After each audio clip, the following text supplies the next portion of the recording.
С вами Фома, и сегодня у нас на обзоре отличное колесо Gotway, или сейчас как принято называть Бигоди, Бигуди, как вам удобно, и XM. Модель нового ряда Gotway, которая пытается попасть в нишу между RS моделями и монстром. С очень крутой батареей, мега крутяцким мотором, и в целом колесо получилось очень удачное. И сегодня мы попробуем разобраться, для кого оно нужно, кто целевая аудитория этого колеса и кому стоит задуматься о покупке этого колеса. Поехали! Давайте разбираться, что в этом колесе нового. Относительно RS очень много всего нового. Относительно RS у нас здесь новая покрышка, новый диаметр колеса, новые педали, новая ручка, новая достающаяся ручка, новая фара, новые динамики. Поэтому я бы назвал, что это колесо маленький монстр, нежели большой RS. И сейчас попробую объяснить. RS колесо сильно меньше этого, на 6 килограммов легче, повторюсь, и с достаточно неплохим скоростным показателем. То есть HS-версия, в принципе, едет так же хорошо, как и эта версия, но сильно уменьшенной батареей. То есть, если вам не хватает батареи на RS, XM. А если же вам батареи на RS хватает, RS. Если же у вас колесо предыдущих поколений, типа MSX 84-100 вольтового, Никола первая, да, которая там 84 вольта, или там Kingsong XL, или InMotion V10F, то в принципе это колесо можно рассматривать как замену, как хорошую качественную замену вашего колеса. Колесо позволяет разогнаться на холостом ходу, на подъеме 100 км в час, 105. То есть под нагрузкой оно смело может выехать где-то 75-80 км в час. И это на самом деле страшные скорости. Я не рекомендую с такими скоростями ездить на колесе. И в принципе это колесо, наверное, не стоит разгонять до таких скоростей. Но, естественно, найдутся и для этого фанаты, которые, естественно, все это дело опробуют, протестируют. Я разгонял это колесо до 60 км в час. Оно очень стабильно держит 60 км в час. Мега приятно и комфортно ехать. Каких-то либо плаваний педалей или там задирания педалей на таких скоростях, тремора, не дай боже. Ничего такого не было, все стабильно, все хорошо. На маленьких скоростях, на маленьких зарядах батареи, вот сегодня я разгонял его до 50. То есть это где-то 20% батареи, он едет 50 км в час. Дальше он, скорее всего, тоже поедет, и никаких проблем с этим не будет. Я просто немножко сыкло, судя по всему. Итак, что же рассказать еще хорошего про это колесо? Давайте расскажу плохое про колесо, что мне в нем не понравилось. Первое, что мне в нем не понравилось, это очень куцая комплектация. Подушек, естественно, в комплекте нема. Шипов на педалях нема. Брызговика сзади нет. Каких-то дополнительных кастомных штук, да, типа чехлов. Ну, вот есть эти стельки, да, на бок. Но мне кажется, что эти стельки на бок — это издевательство над райдерами. Поэтому, естественно, купив данное колесо, будьте готовы вкинуть в него еще какой-то бюджет на покупку обязательных вещей. Это брызговик. Без брызговика эта модель просто не живет. Вы будете все полностью сверху донизу засыпаны грязью. Колесо закидывает очень хорошо. Я покатался в слегка мокрую погоду, и пришлось стирать куртку после этого.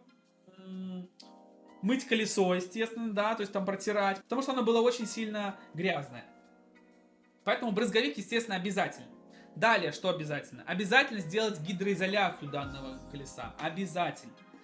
По умолчанию здесь есть достаточно широкие щели в корпусе, поэтому любая капелька, любая водичка, снизу стенок любит залетать вода по внутреннему шву, накапываться. Здесь вот достаточно плоская штука с емкостью вообще, куда уходит ручка, куда оно, естественно, все будет заливаться. Тут страх. Тут реально просто кошмар электрика. Поэтому обязательно эту всю штуку гидроизолировать, возможно, даже заливать компаундом контроллер, дабы все было хорошо. Потому что, как мы знаем, при заливе водой колеса на фаерболе кататься не очень приятно. Поэтому гидроизоляция это обязательно. Брызговик, гидроизоляция, это обязательно. Третье. Дешевое решение. Обязательно просверлить дырочки в педалях. Я не знаю, может здесь по умолчанию есть дырочки. Крутить туда шипы. Небольшие, коротенькие. Сильно увеличивают устойчивость. Для данного колеса это тоже обязательно. Так как вы должны быстро тормозить. При торможении нога может соскочить. Если там песок или грязь на ноге была, то вы легко соскочите, упадете. Еще и колесо вперед улетит. Зачем это надо? Лучше себя поберечь. Меня не раз спасали шипы на моем колесе. Я крайне рекомендую их устанавливать всем райдерам, на всех колесах. Сильно увеличивает удобство езды, сильно увеличивает контроль колеса. Ну и в целом очень приятно становится на колесе. И еще один немаловажная трата. Это упоры или подушки для более эффективного торможения и разгона. Конкретно на этом колесе они тоже нужны. Почему? Колесо аналог хай-спида. У него нету такой динамики, как в хай-торке, да, HT модели. Разгоняется и тормозит оно не так эффективно. Не хватает крутящего момента местами. Иногда нужно прилагать сильно большие усилия, чтобы его быстро разогнать. Или сильно большие усилия, чтобы его быстро тормозить. Без упоров торможение и разгон гораздо менее эффективно. Поэтому обязательно, можно самостоятельно их сделать, не обязательно их покупать. Здесь в данном случае достаточно плотные упоры, они твердые, то есть они реально твердые. Здесь твердый угол, да, то есть они не супер комфортные, на ноге больновато поначалу. Вот сзади удобно, классно сделано. Сзади высокие, твердые, упоры четкие. Спереди немножко твердовато, я бы их сделал чуть побольше и помягче. Но над этим, естественно, работают люди. И в целом, некие такие упоры тоже нужно брать. Потому что, от этого зависит ваша безопасность. Как быстро вы успеете оттормозиться. Иногда это критично важно. Допустим, давеча сегодня я ехал на другом колесе, на котором этих упоров нет. И человек ехал вот на этом колесе. Произошло резкое торможение. Человек на этом колесе в упоры начал тормозить. Я ехал, кстати, на High Throttle MSP, да, RS HT. Он резко начал тормозить и упираться в эти штуки. И хоть эта модель и не такая динамичная в торможении и в разгоне, RS HT затормозил позже. И в итоге мы даже чуть-чуть соприкоснулись колесами, хотя между нами была дистанция. То есть я как минимум на эту дистанцию хуже затормозил. Поэтому, естественно, подушки это крутая штука, упоры тоже класс. Поэтому смотрите, тоже на мощных колесах это вообще must have. На каких-то легких колесиках, типа V8, V10, не критично. На этих критично, прямо обязательно. Это что касательно комплектации. Пожалуйста, думайте об этом, потому что это ваша безопасность и безопасность тех, возле кого вы ездите, катаетесь. На таких колесах они уже достаточно опасны, быстрые. Нужно думать и об окружающих. Окей, двигаемся дальше. Давайте разбирать минусы колеса. К минусам колеса я буду записывать то, что мне не понравилось в колесе. Я уже говорил, что да, первый пункт это слабая комплектация. Мы проговорили про комплектацию, что деньги придется вкинуть сюда. Из минусов. Неудобная ручка, за которую ты поднимаешь колесо. Широкая, сверху есть углы, 33 килограмма поднимать, режет руку. Реально, там на 4-й этаж нести это колесо никакого кайфа не доставляет вообще. Я на 2-й этаж поднимаю. Отлично, что есть внутри кнопочка, которая отключает колесо. В этом огромное спасибо Gotwave. Наконец-то они додумались до того, что в InMotion уже 5 лет как. Но все равно это классно. Но сама ручка не очень удобная, я считаю, что это минус. Далее, минус номер 2. Это вот эта вот финтифлюшка, да. Она лучше, чем была сзади, которая, да, ручка, которая была вообще самая отстойная ручка в мире. Это лучшая ручка. Она имеет место быть, но она неудобная. Она очень широкая сверху.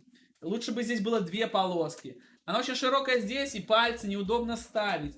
Как ее схватить, тоже непонятно. Плюс колесо в ней очень неустойчивое. Что тоже, конечно, готоводы скажут, что неустойчивое это когда она сзади. Все правильно, но в этом она все равно хуже, чем в аналогах, но других компаний. В том же Kingsong или InMotion эти ручки гораздо более удобные. Двигаемся дальше.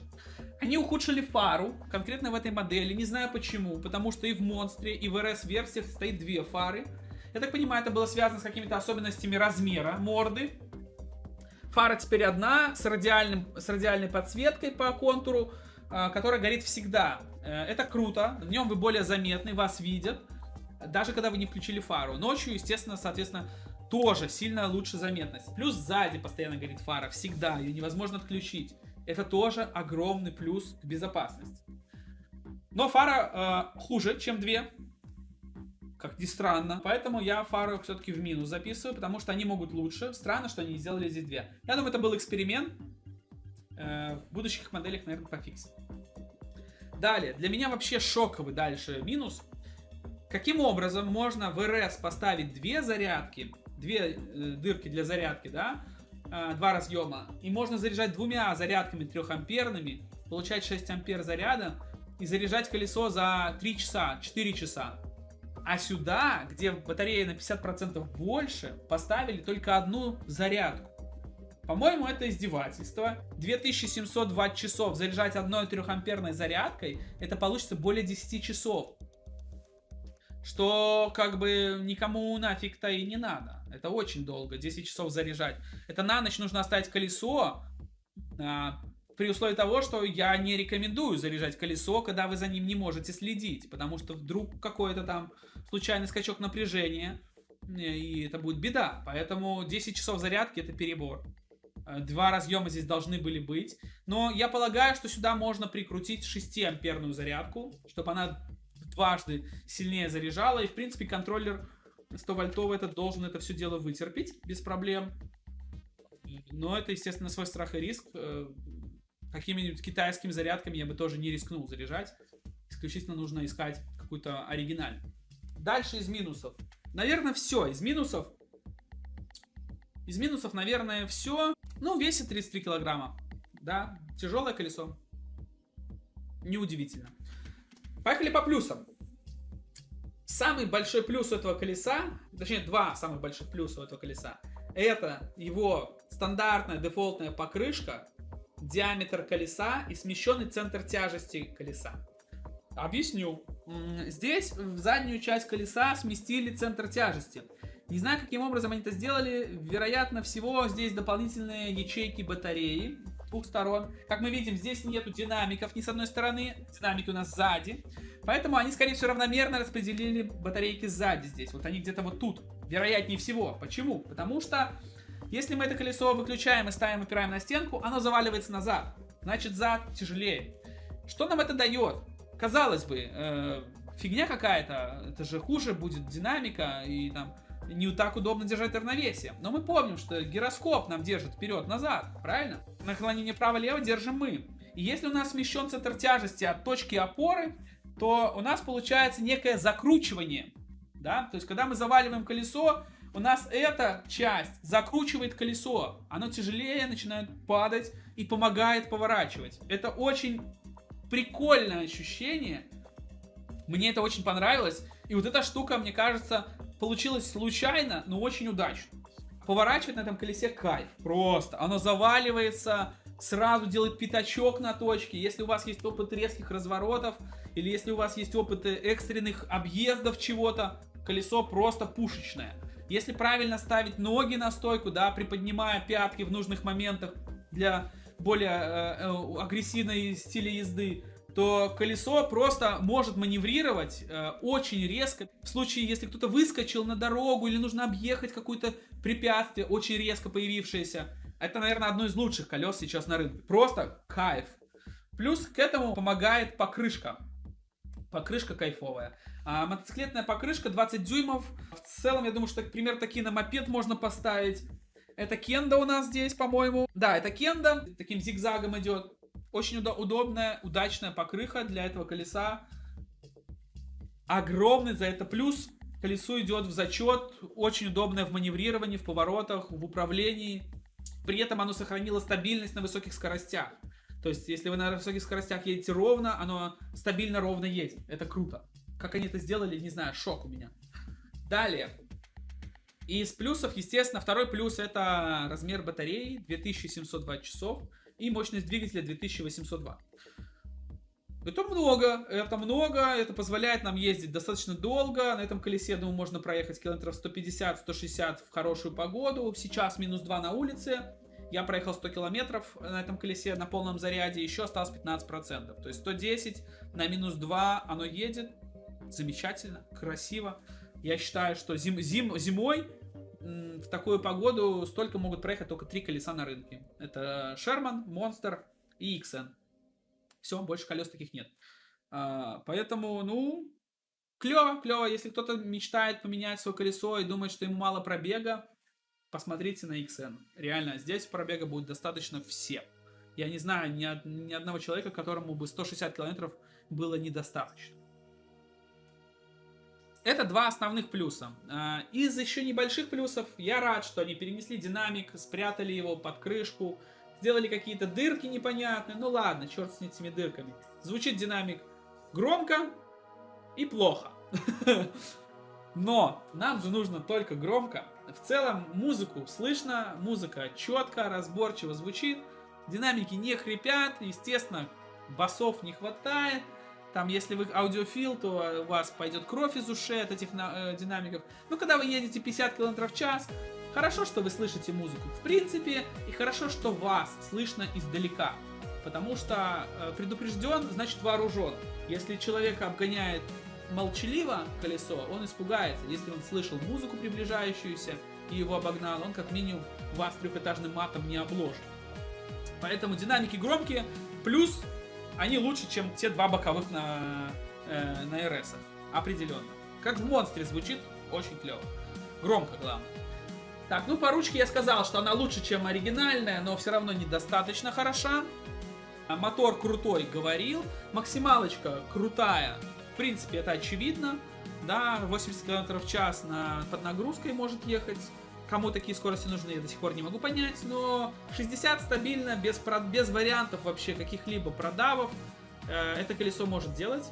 То есть едете 60 и на 100% уверены, что даже если впереди будет ямка и вы подпрыгнете, ваше колесо не вырубится нахрен.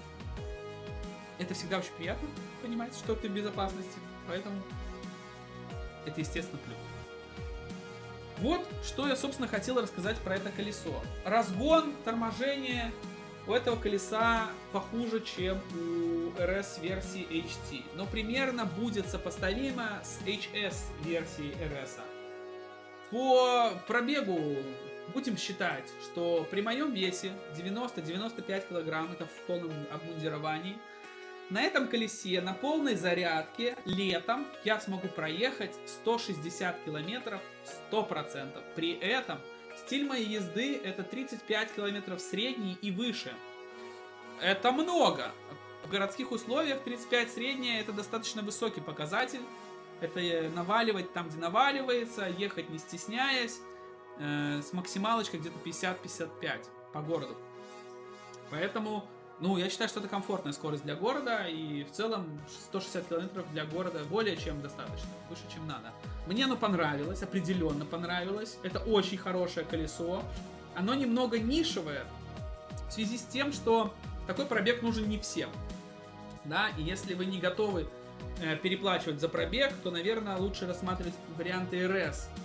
Но если вам не хватает пробега в РС, вы понимаете, что 1800 при 2,5 ваттном моторе это маловато, и вы бы хотели бы все-таки 150 кататься, то вот XN отличный выбор, закроет все потребности, абсолютно.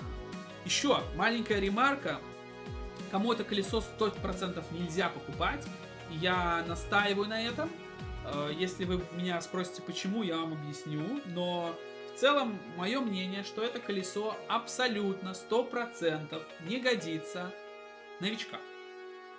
Это колесо очень требовательно к скиллу, оно очень требовательно к грамотному пониманию ситуации на тротуаре, предсказыванию будущего. Да, если вы не можете предсказывать будущее, то это колесо вам не подходит. Поэтому будьте добры, изучайте ясновидение. Вот. Почему? Потому что оно достаточно медленно тормозит, оно достаточно тяжелое в ногах. На нем легко словить вобл, на нем легко упасть, если вы не умеете падать, если вы не умеете контролировать колесо между ног, у вас нету накатки там хотя бы пару тысяч километров. это колесо абсолютно вам не подойдет. Вы на нем настрадаетесь. Оно широкое, оно неудобное. Эти вот все, блин, у меня ноги натерли. Это все, естественно, тоже проблемы новичков. Поэтому я категорически уверен, что это колесо предназначено для опытных райдеров. Я бы так сказал, если вы накатали на любом колесе, пусть это будет даже маленькое колесо, да, какое-то несерьезное, но если вы накатали на нем более там 3000 километров, уже можно рассматривать данную модель. Если же у вас накатки меньше, на свой страх и риск, но я не рекомендую, потому что нет опыта езды по тротуарам, нет опыта езды на больших скоростях, нет опыта езды, в принципе, на тяжелых колесах, скорее всего.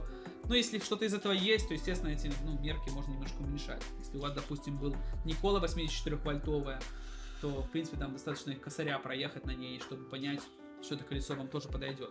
Ну, тут надо понимать, естественно, да. В целом, колесо получилось годное. Я очень рад, что мне удалось покататься на нем, одному из первых в Минске.